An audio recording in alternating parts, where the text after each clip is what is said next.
The final miles unwound like a frayed rope, each twist of the narrow country lane pulling Cole deeper into a landscape that felt less like England and more like a forgotten corner of a faded map. His academic mind, usually a fortress of logic and empirical data, found itself wrestling with a persistent, almost childish sense of unease.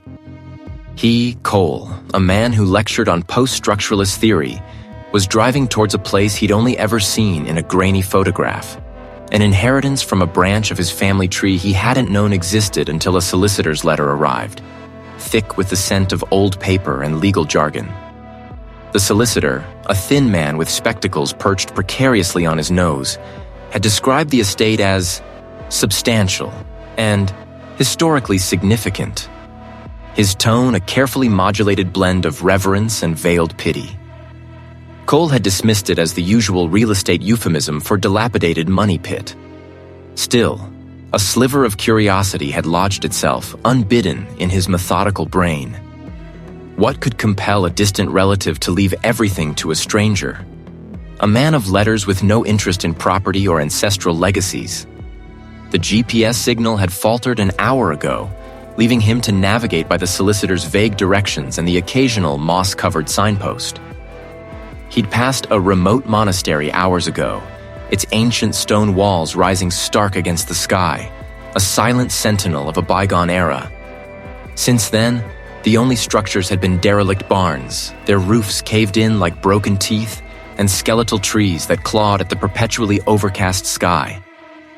The air, thick with the smell of damp earth and decaying leaves, seemed to press in on the car, muffling the hum of the engine, making the silence outside feel vast and absolute.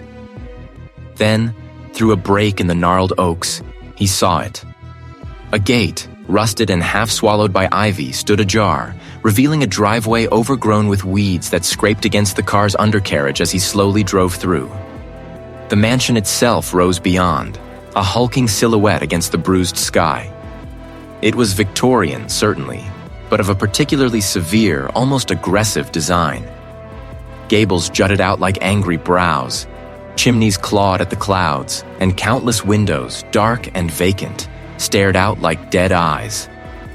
He parked on the gravel turnaround, the crunch of the stones unnaturally loud in the profound stillness. The air tasted of dust, mildew, and something else. Something metallic and faintly sweet, like old forgotten blood. He shook his head, a half-smile playing on his lips. His imagination, already running wild, was clearly overwrought by the long journey and the sheer theatricality of the setting. The solicitor, a man named Henderson, was already there, a small, hunched figure waiting on the crumbling porch, a worn leather briefcase clutched tightly in one hand. The directions were imprecise. Henderson merely nodded, his gaze fixed somewhere over Cole's shoulder, on the house. The deed is in order. Everything is as stipulated by the deceased's will. He fumbled in his briefcase, producing a heavy iron ring from which hung a dozen or so antique keys, each one thick with rust and history. He also handed over a sheaf of papers, bound with a faded ribbon. The journals are in there too. Your ancestor, he was quite meticulous. Cole took the keys. He glanced at the journals, a flicker of academic interest overriding his initial unease. Journals? Trying to keep his voice even? What kind of journals?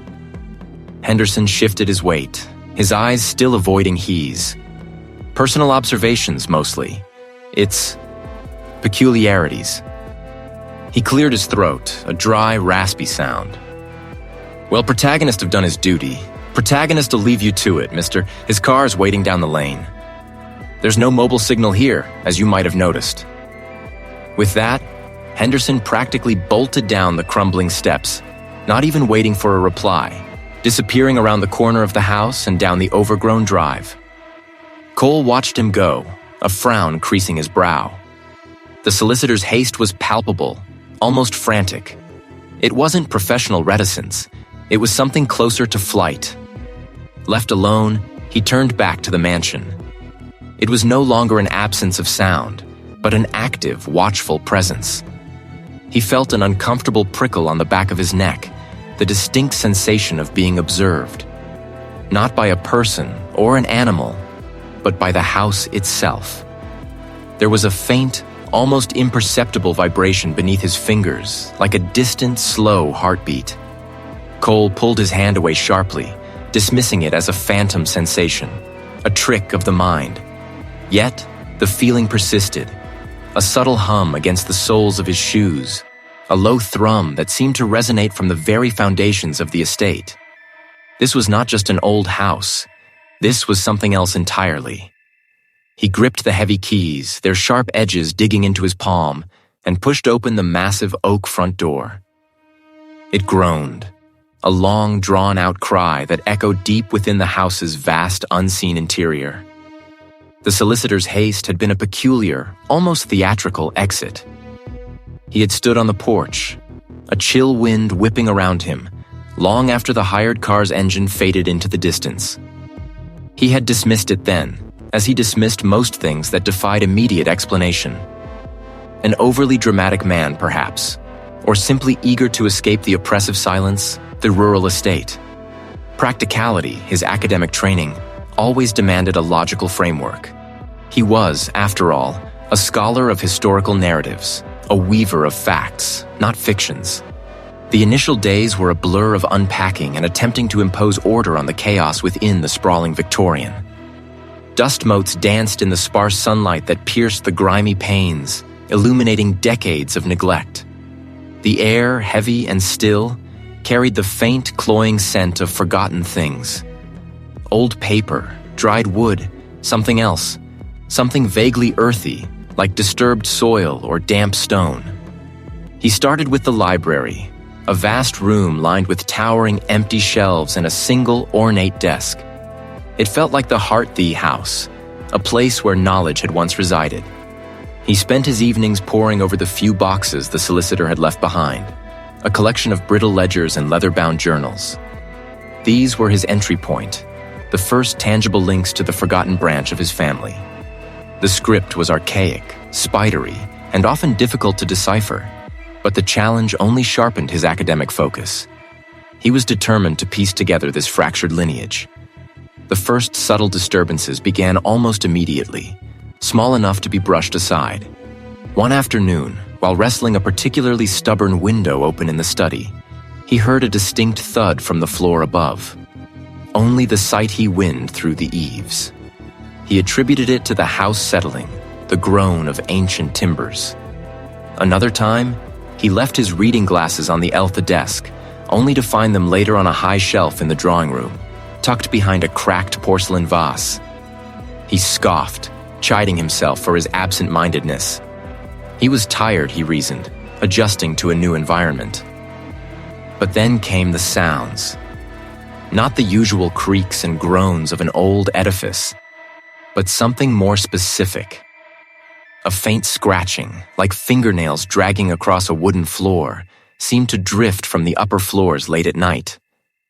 He'd lie awake, straining to hear it again, only for it to vanish the moment he focused. A trick the acoustics, he decided, or perhaps a rodent. He resolved to set traps. One morning, he found a small, tarnished silver locket on his bedside table. He had never seen it before. It was intricately engraved with a single, unblinking eye. He had no memory of placing it there. He must have picked it up from one of the boxes and subconsciously brought it to his room, he thought, his brow furrowed. Yet the memory eluded him. He dropped it into a drawer, telling himself he'd sort through the miscellaneous trinkets later. His academic curiosity, however, was a powerful anchor. He discovered a series of small, leather-bound notebooks tucked away in a hidden compartment behind a loose brick in the library's fireplace. These were different from the ledgers. They were personal, filled with dense, almost manic script. The earliest entries, dated from the late 17th century, belonged to a woman named Alara. Her writing detailed the construction of the house, her initial hopes, and then, slowly, a descent into unsettling observations. He imagined Alara as a lonely woman, isolated, prone to flights of fancy in a remote, drafty house. It was an excellent subject for a paper, perhaps even a monograph. He felt a surge of professional excitement, the kind that always accompanied the unearthing of primary sources. This house, despite its dilapidation, was proving to be a treasure trove. One passage, however, gave him pause.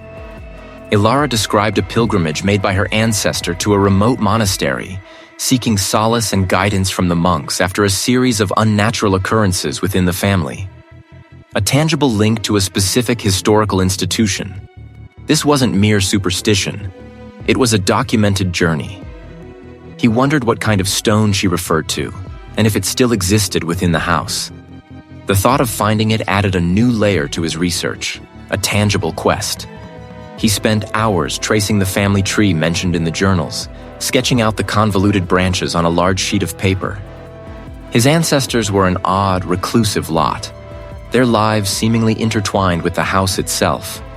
Many of them never left, dying within its walls.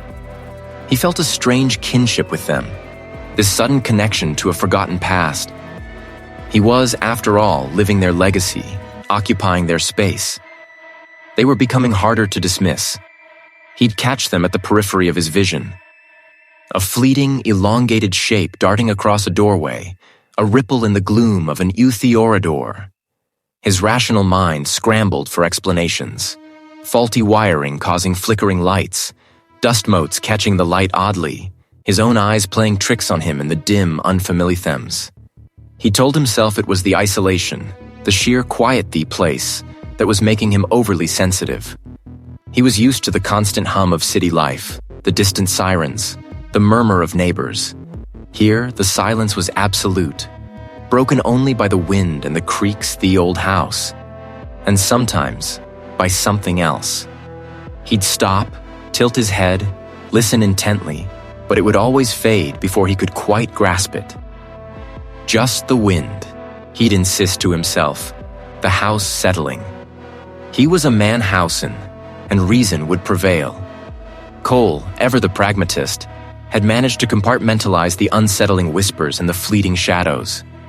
He'd meticulously documented the drafts that snaked through sealed rooms, the settling groans of ancient timbers, the way the gaslights flickered in an impossible rhythm.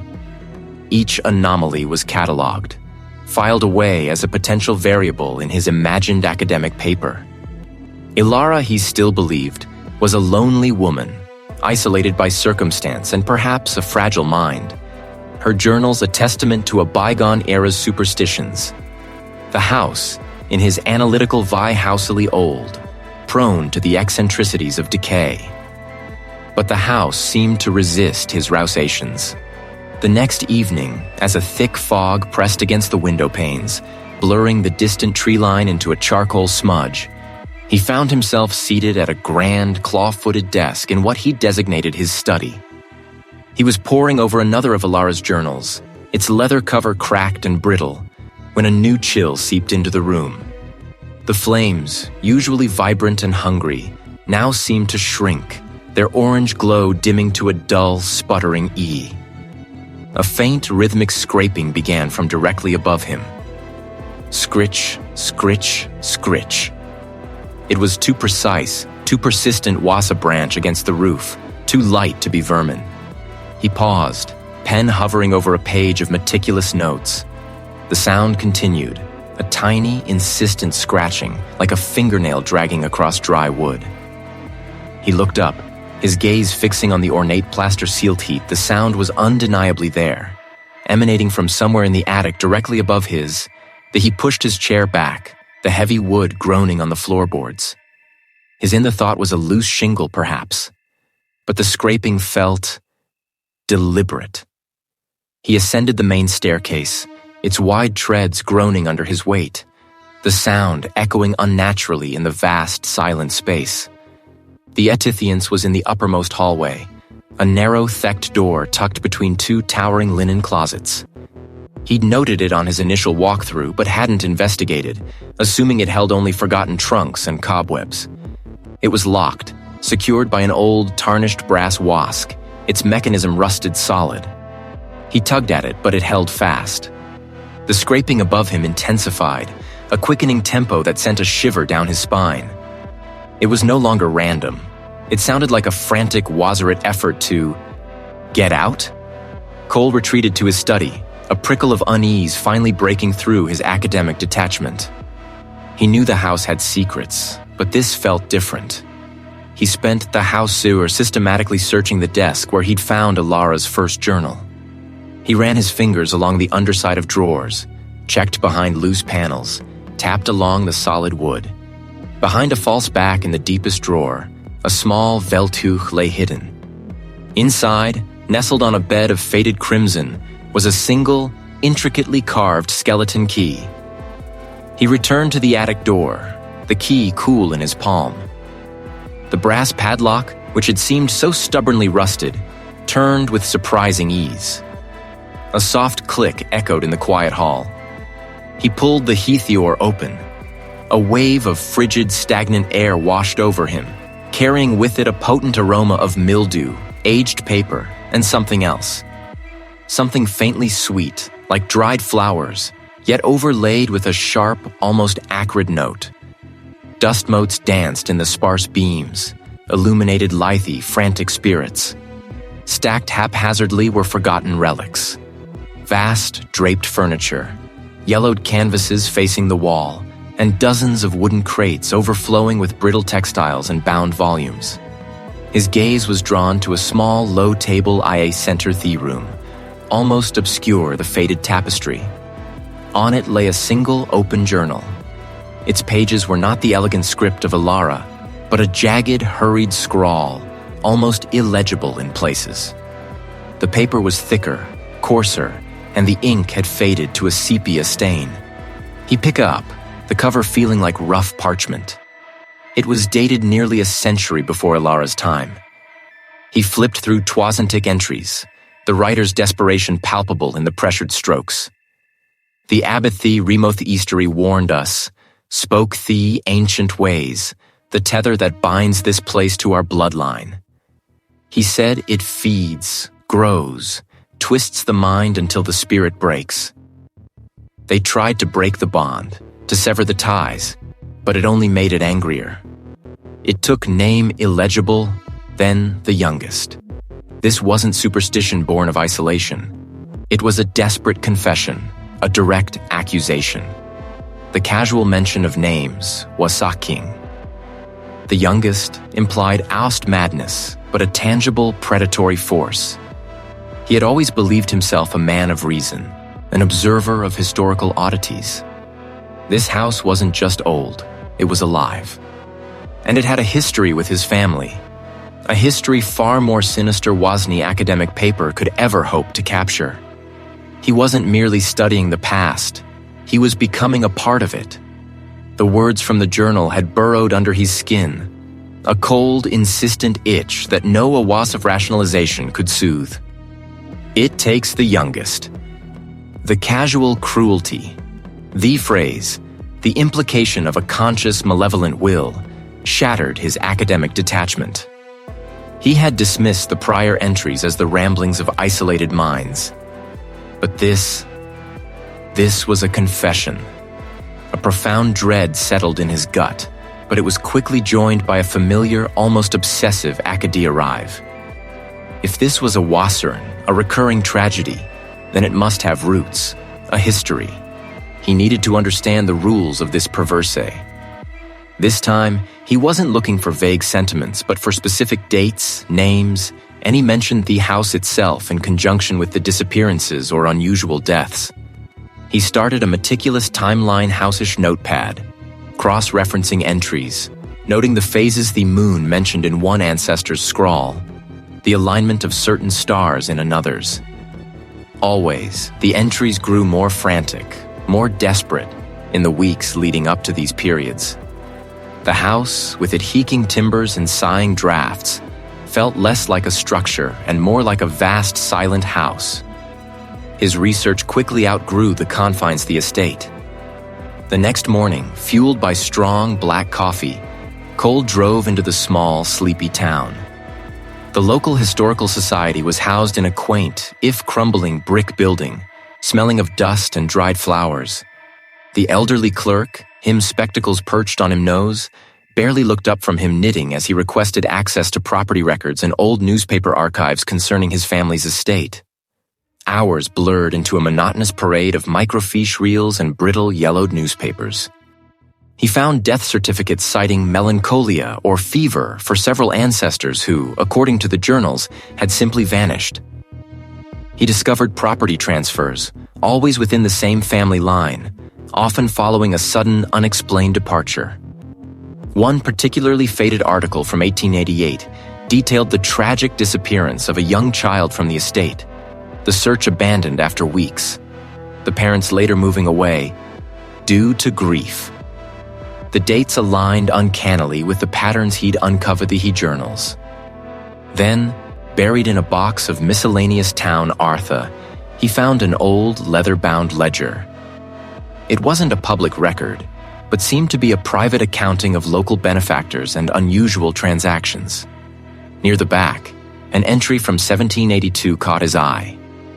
It detailed a significant donation made by one of his earliest known ancestors, a man named Elias, to a remote monastery, followed by a crypteote. For the perpetuation, the ancient vow, and the sustenance, the guardian. The phrase hung in the air. This wasn't just madness or misfortune. It was deliberate. That a sudden, desperate need to understand what this vow entailed. The historical Sakwaslurk, when asked, merely shrugged, saying the monastery was a place of old ways, long isolated, rarely visited. The GPS on his phone had long since given up, replaced by a tattered hand-drawn map he'd copied from Thager. Finally, through a gap in the ancient pines, he saw it. A hulking gray stone structure, its wath carred by centuries of weather, nestled deep in a secluded Valthivi oak door, studded with rusted iron, creaked open at his hesitant knock. A gaunt, silent keeper, his robes the color of ash, led Cole through echoing, unlit corridors that smelled of damp stone and beeswax. They stopped in a small, frigid room lined with shelves of ancient texts. The keeper, with a gesture, pointed to a thick, bound volume, its cover entirely Anadoa. His fingers trembled as he pulled it from the shelf. It was not a religious text, nor a history. It was a chronicle, written in a cramped, archaic script, detailing the Wasa, his own family line, starting with Iwas he scathe pages, his eyes darting, his blood sur against his ribs. It spoke of a binding, a sacred contract made by Elias to appease a primordial hunger that resided within the land itself, specifically where the estate now stood. The house, the text implied, was merely its physical manifestation. The contract stipulated that on specific celestial alignments, the equinoxes and house, a portion the living essence must be offered to ensure the prosperity and continued existence. The bloodline. The youngest, the disappearances, the madness. They weren't just unfortunate events. The guardian wasn't a benevolent spirit, but a parasitic entity, sustained by the fear, the memory, the very life force of his own kin. The house wasn't just old.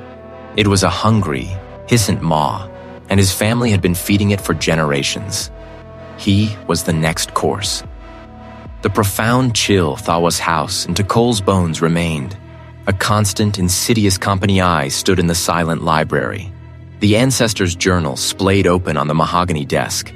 It's the script now a Twa's prophecy. The Gardathihi youngest, the disappearances, the madness. They weren't just tragic footnotes in a forgotten family history. They were a pattern, a hot. The house wasn't just old, it was hungry. He felt a tremor, not in the floorboards, but deep within his own chest, a sympathetic vibration with the house's Thelanwazi houseman given to flights of fancy. His world was built on empirical data, on peer-reviewed articles and verifiable facts. Yet the facts presented by this house, by these journals, defied every rational framework he possessed. And it had chosen him. He, Cole, was the next host. A desperate clarity pierced through his fear. Not just what it was, but how to fight it. The journals, cryptic as they were, hinted at ancient knowledge, at defenses lost to time. He remembered a passoise faint reference to a place of contemplation, far from the tumulty world, where a family had once sought solace, or perhaps answers. It was a long shot, a desperate gamble, but the house offered no other recourse. The air grew thinner, the pines taller and more ancient, their newest thick with-amp scent of decay and resin. The further he drove from the tay's gnawing anxiety receded, replaced by a tense, fearful anticipation. It looked less a sanctuary and more a fortress, its ancient walls weathered by centuries of wind and house to keeper. A man whose face was a roadmap of wrinkles and quiet haplation, greeted he with a slow nod, his eyes deep and knowing. Cole explained his purpose, vaguely referencing ancestral research and a need for obscure texts. The gatekeeper listened, his gaze unwavering. Theoply pointed towards the main hall. Inside, the air was thick with the scent of beeswax and old paper. Stone corridors echoed with the soft thea of sandaled feet. He found an elder in a library that Dooth's own, shelves stretching to a vaulted siege, crammed with forgotten languages and faded illustrations. He omitted the pa about the house being alive, fearing ridicule. The elder, however, merely nodded. The world is older than our understanding, young one. Some things... He pulled a heavy, leather-bound volume from a high shelf, its pages brittle housewed. Your family, the elder murmured. They sought knowledge here before. He felt a pressure against his skull, a crushing weight that threatened to force his thoughts into a single, terrified point. A woman, her face contorted in silent screams, her eyes wide and vacant.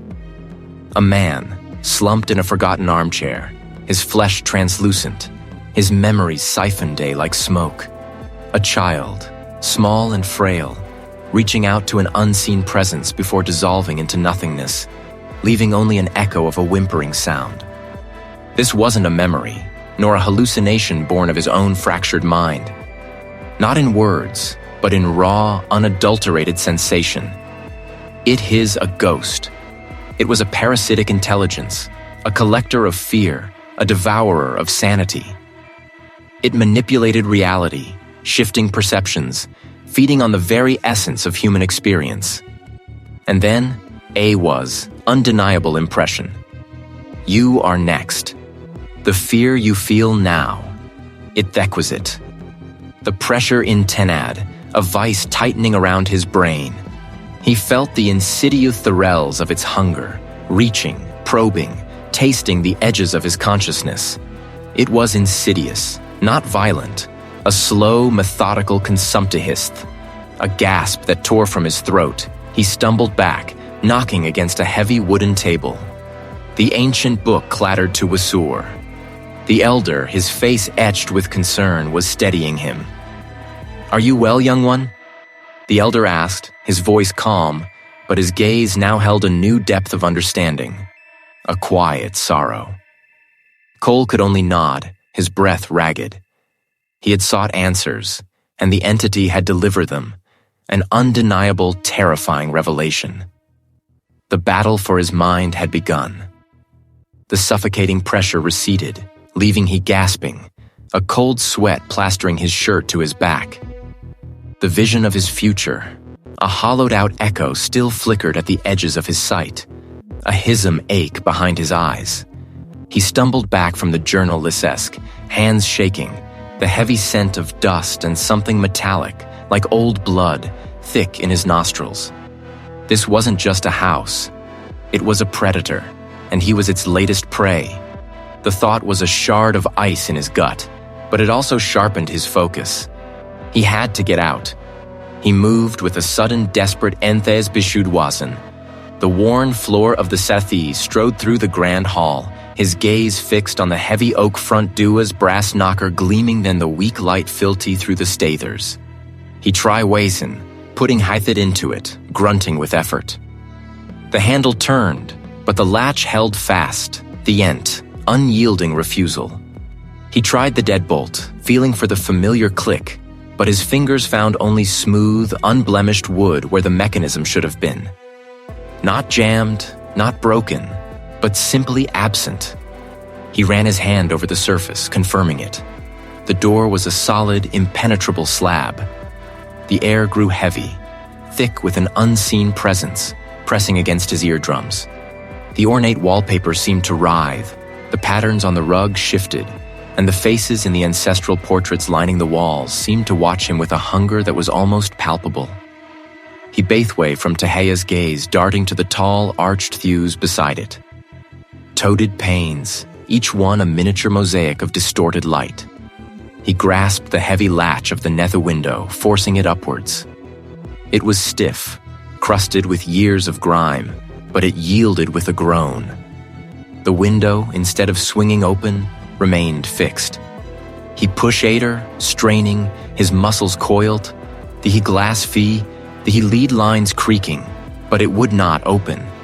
It was as if the very air outside had become a solid, invisible barrier. He peered through the glass, trying to make out the familiar outline of the Avden garden. But the view was blurry, indistinct, like looking through water. The trees seemed wazithi, their branches skeletal fingers against a sky the color of bruised plums. It was a landscape of desolation, utterly unwelcoming. A low chuckle, torriddle, seemed to emanate from the floorboards beneath his feet. It wasn't a human sound, but something older, more fundamental, a vibration of malice. This was no ordinary was. This was active, malicious intent. The house was alive, and it was playing with him. He retreated, stumbling over Ace rug, his mind racing.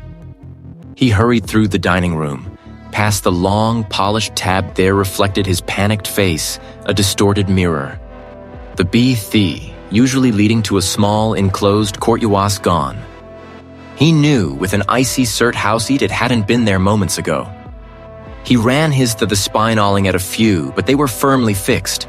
Part of the wall the realization hit him with the force of a physical blow, knocking the air from his lungs. The house wasn't merely containenum, it was actively, intel the thwarting his every move, reshaping itself around him. The walls seemed to pulse with air, internal thrum, a low, resonant frequency that vibrated in his teeth. No Ona find you. You will become part of them. He clutched his head, trying to block Tunsidious Wasion. This wasn't just houses anymore. It was about survival, about holding on to his own mind. If it was alive, it must have a nature, a weakness.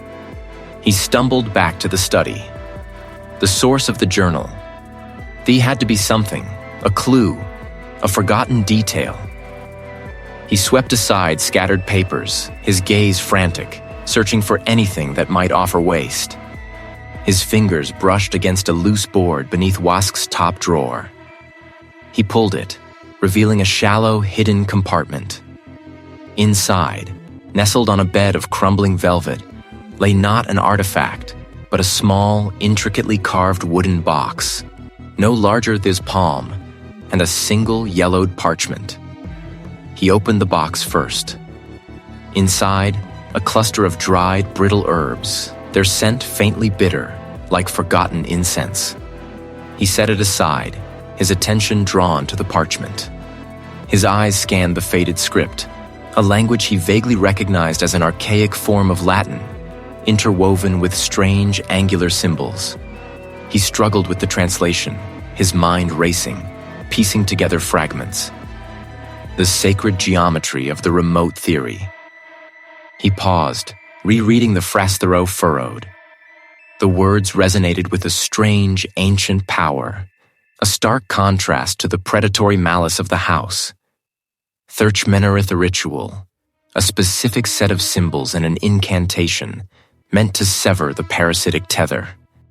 It hinted at an ancient lineage that had fought this very entity for generations, a secret passed down, not to contain, but to bind.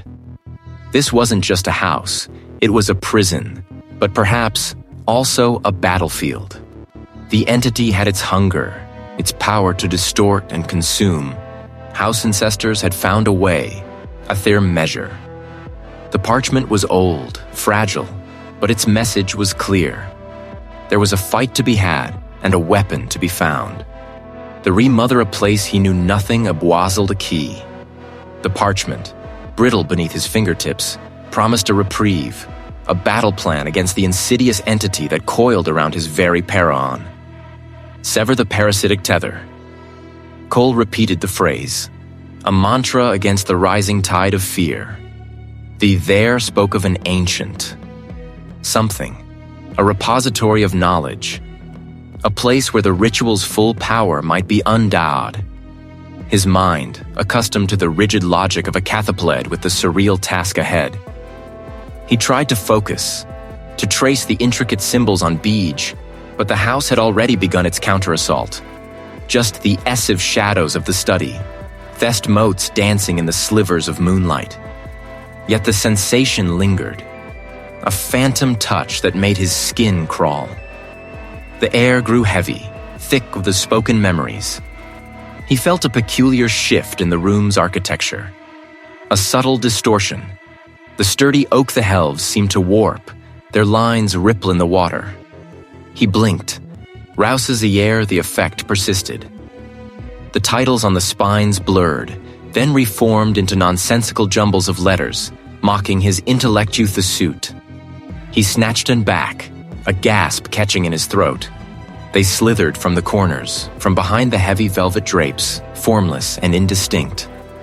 They were the words, not yet, but a persistent, sibilant murmur that nawahishe edges of his concentration. He squeezed his eyes shut, trying to block them out, trying to cling to the rational world. When he opened them, the his was gone. He stood in his childhood bedroom. The familiar wallpaper, faded blue with tiny rockets, adorned the Wath's old wooden desk, scarred with pencil marks, sat beneath the window. His mother, his vibrant, sat on the edge of his bed, smiling. Cole, his voice soft, empathial. You look so tired, darling. Just for a little while. A tremor of unease sneezed rough him. Her eyes, though kind, held a strange, vacant quality, like polished marbles. Thala was too wide, stretched beneath the bounds of natural warmth. He remembered her touch, the scent of her perfume. He took a hesitant step back. It's not real, his voice cracking. You're not real. Her smile didn't falter. Of course I am, sweetheart. The house loves you, he. It was using his deepest affections against him.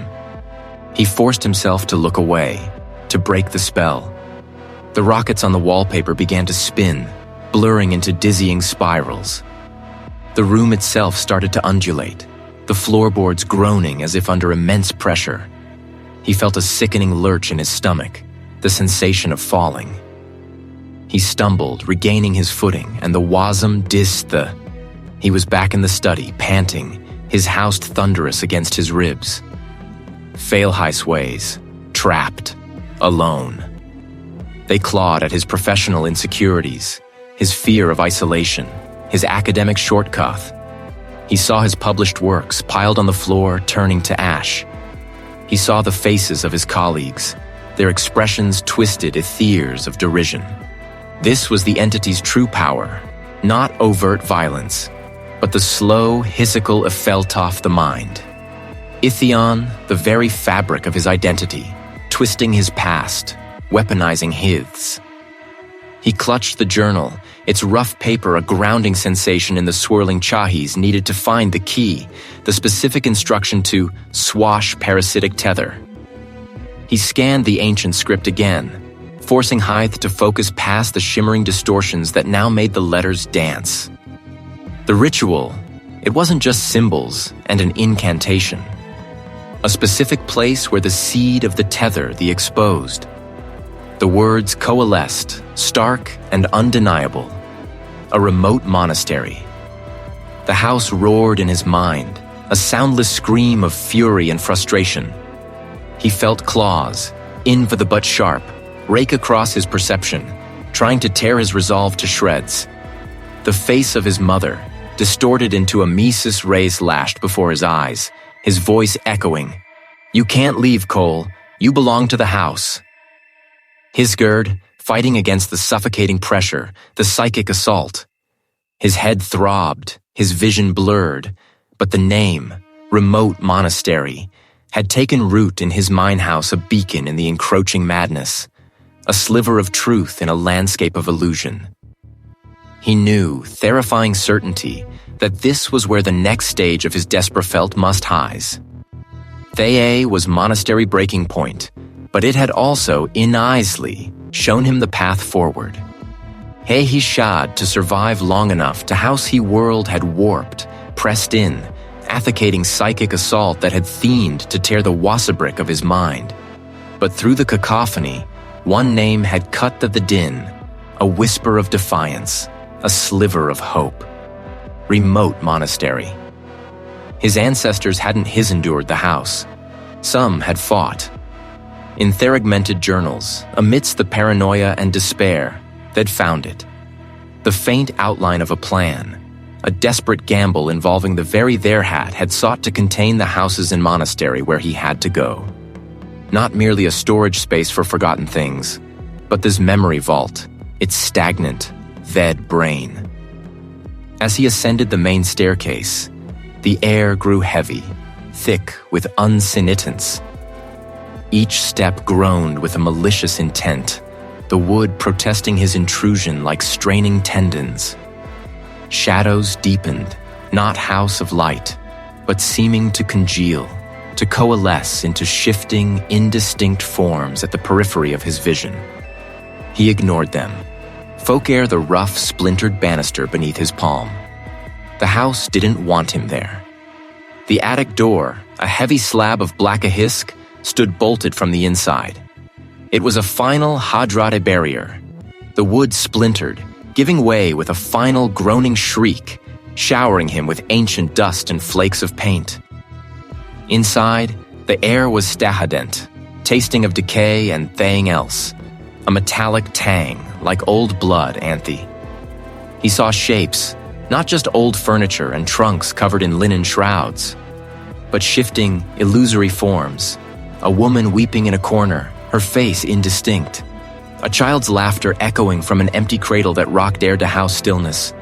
Washos was throwing its sated memories at him, its trophies of fear and sorrow, an attempt to break his resolve before he could even begin.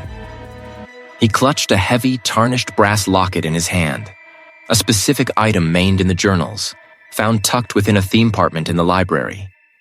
It was meant to be a conduit, a focal point. The journals had spoken of a specific there, a way to channel the essence of the High Cethetery's original purpose. Containmia. The house roared, a soundless pressure that clamped down on his skull, threatening to crush it. He felt his sanity fraying at the edges. A house had stretched taut, threatening the "You feed on us," Cole choked out, his voice raw, the fear on our isolation. But you forget where you came from. You forget the source of your binding. He moved Wazards the center of the attic. There's a patch of floor where the dust seemed thinner, where a faint, almost imperceptible discoloration marred the ancient planks. This was it. The heart, the nexus of its power, the culmination of centuries of accumulation. The house respond house physical assault. A heavy beam above him groaned, then cracked, a shower of plaster and splinters raining be. Ivy armoire, laden with forgotten clothes, toppled towards him with agonizing slowness. He dove, felt the rush of air as it crashed where he'd stood moments before, shaking the entire house. He scrambled to his feet, ignoring the searing pain in his shoulder. He held up the locket, its brass warm beneath his thumb. The Remote Monastery. They didn't just build walls there. They bound you, not with chains, but with truth. He began to chant the words he'd painstakingly deciphered, a ancestral language from the oldest journals. Not an incantation to destroy, but to expose. To force the entity to confront its own genesis, its own limitations. As he spoke, The locket began to glow, faintly at first, then with an intensifying pale light that pulsed in time with his words. The illusory figures shrieked, dissolving into wisps of dust, their sorrowful visages twisting into silent screams of agony. The house was fighting back with everything it had. The very floor beneath him buckled, threatening to swallow him whole. Cracks spiderwebbed across the ceiling, releasing a cascade of ancient debris. It was a scream of pure, unadulterated rage and fear. A final, desperate gasp from a predator cornered. He pictured the austere stone walls of the remote theatery, the disciplined minds that had once walked its hallowed halls, the sheer will the thirted. He poured that image, that intent, into his chant. Not physically, but he felt it.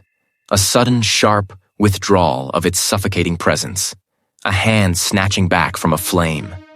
The house chore, which monastery piked, then plummeted. The air thinned, becoming breathable again, though swash-arched with residual malice. He slumped against a stack of dusty crates, gasping, the locket still warm in his trembling hand, its light fading to a dull glimmer. He hadn't destroyed it, not yet. But he had variet. He had exposed it vulnerability, ripped a hole in its carefully constructed veil of powerhouse still stood, still breathed, but now it fell hyzerant. He had won a battle, but the war, he knew, Watharum Oa, he could feel its simmering hatred, its renewed resolve. It would come for him again, but this time, he had a weapon. The guttural felt wrenched from his throat, vibrated through the very marrow of his bones. He had chanted until his voice was raw, until the air in the great hall shimmered with an unseen pressure, until the dust motes danced in frantic, invisible currents. Then, abrupt Lahish had ceased. The oppressive weight that had pressed down on the house for so long, a suffocating shroud, seemed to lift. The hum, a low, resonant through-house to become the insidious soundtrack to his days, dissolved into an absolute ringarance. Cole slumped against the cold stone of the fireplace. Othealedin had, every ma-themed, had of ending frayed. His lungs burned, his head throbbed with a dull, persistent ache. He tasted grit and blood on his tongue. A testament, the sheer-toed forehead put into the at incantation. He had, at Theor now, broken its hold. When he opened his eyes, the afternoon light, muted by grimy windows, seemed sharper, had tainted. The air felt clean, though still thick with the scent of old verind, something metallic, like Stadud, a scent that lingered even after the entity's retreat. He pushed himself upright, his limbs protesting with a chorus of cracks and groans. He needed to move, to secure thee, to leave. He stumbled toward the grand staircase, his trailing along the banister. The polished wood fier smooth, solid beneath his fingers, no longer subtly vibrating, no longer seeming to writhe beneath his touch. He climbed, each step an effort towards his study. He would gather his notes, his few belongings, and then leave this place to its silent, temporary slumber. As he reached the landing, a glint of light caught his eye. The large, ornate mirror, usually a murky pool reflecting only vague shapes, seemed clearer. He paused, his breath catching. Hedlection stared back, gaunt and wild-eyed, but undeniably his. Yet, as he focused, a flicker of something else, something indistinct a house egg, seemed to ripple across the surface of the glass, like thieves distorting the image. He blinked, and it was gone. Just his tired, pale face. He dismissed it as an optical illusion, a trick of his exhausted mind. He continued down the corridor, the floorboards groaning under his weight. He tried to remember the path, but the layout seemed subtly altered, a door ajar where it should have been close hyzainting askew. He shook his tongue past the disquiet. He needed sleep, real sleep, far from this place. Reaching his study, he pushed the heavy oak door open. The room was undisturbed, his research scattered across the large mahogany desk. He picked up one of the ancient Lethound journals, its pages brittle with age. His fingers was the faded script, the strange symbols that had led him to the chant. Within these pages, he had found not only the method of temporary banishment, but also cryptic references to a remote monastery, a place of scholars and hermits said to possess an even deeper understanding of such ancient parasitic forces. He had dismissed it then as mere folklore. But now, a flicker of desperate hope ignited within him. Perhaps they held the key to a permanent solution, not just this fragile truce. He beato gather his papers, his hands tremble monasterial, tarnished silver locket he always wore, a gift from his mother lying on the desk. He picked it with a thumb, tracing the cool metal. As he did, a wave of profound melancholy washed over him. Not Han, but an echo, a resonance.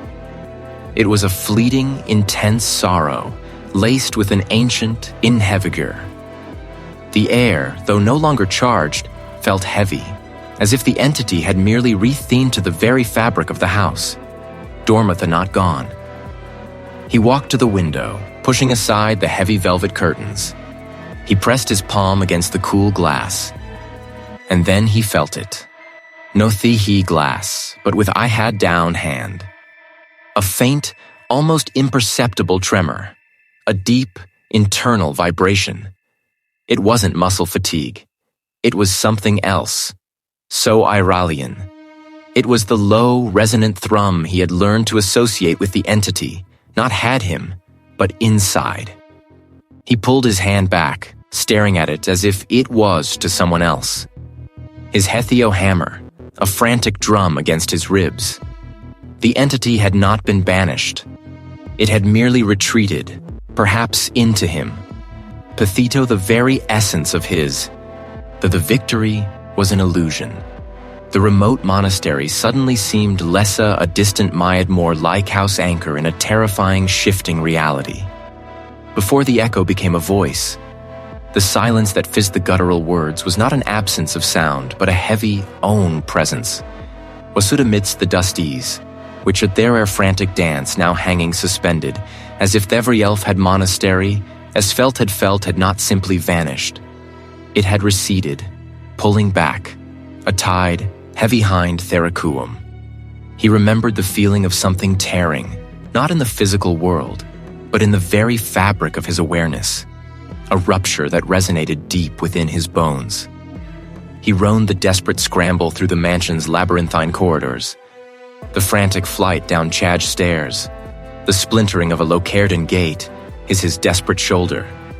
The air outside had tasted like ash and iron, a bitter freedom. Days blurred into a Sia, protracted ordeal. He moved, a sleepwalker, propelled by a primal urge to put distance between himself and the hovery clothes. Once neat, grew stiff with grime and the faint, unsettling scent of old plaster and the indefinably organic. Remembered the gnawing hunger, the thirst that rasped his throat. But more vividly, he remembered the constant whisper at the edge of herring. It wasn't a voice, not precisely, but a suggestion. A faint, the house's vast, suffocating resonance in the chambers of his own skull. He had the until his feet were raw, until the roads became this and the tracks dished into overgrown paths winding through ancient silent forests. He had found the remote monastery by instinct more than design. Ihisa cluster of gray stone buildings cavari to a precipice, shrouded in mist, a place that felt as old and weathered as the mountains themselves. The heavy oak door, studded with iron, had groaned open to reveal a house-robed figure, a monk whose thelled a profound, ancient weariness. Cole had offered no explanation, merely a silent, desperate plea that seemed to be monastery youth's. Here, in the stark simplicity of the monastery, the house's infilthas should have waned, dissipated like mist in the morning sun. But it clung to him, a persistent film over his senses. He found himself tracing patterns on the flagstone floor, patterns that, to his disquieted mind, resembled the intricate, unsettling carvings on the mansion's lintels. The ritual, whatever it had, Achiwash had not severed the connection entirely faint.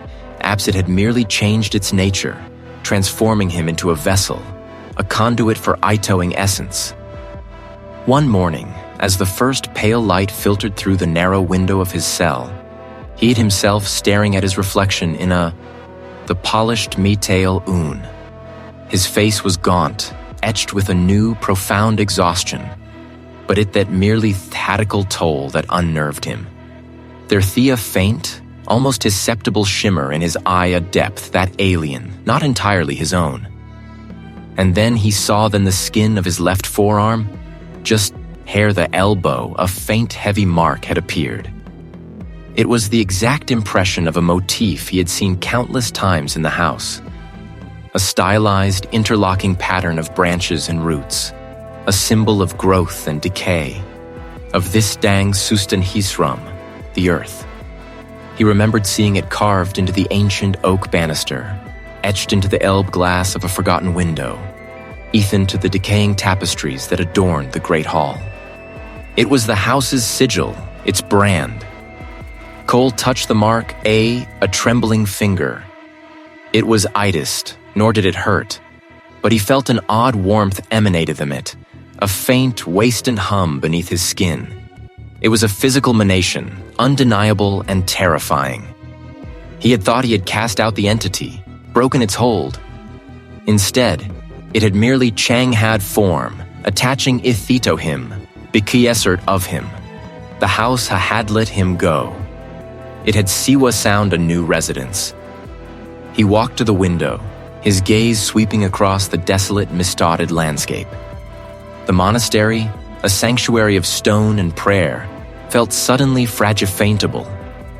Thousand carried the scent of pine and wet rock, but beneath it, he detected a fainter, more insidious aroma, its sweet, earthy smell of damp soil and aincy, faintening rot. It was the Seenwash house, alive and thriving, the distance, but within Hyawang. He walwasley a new branch on its gnarled, unending family Trehadu root for its parasitic existence. Of the Was house, the Felthahad Hadwashath had there.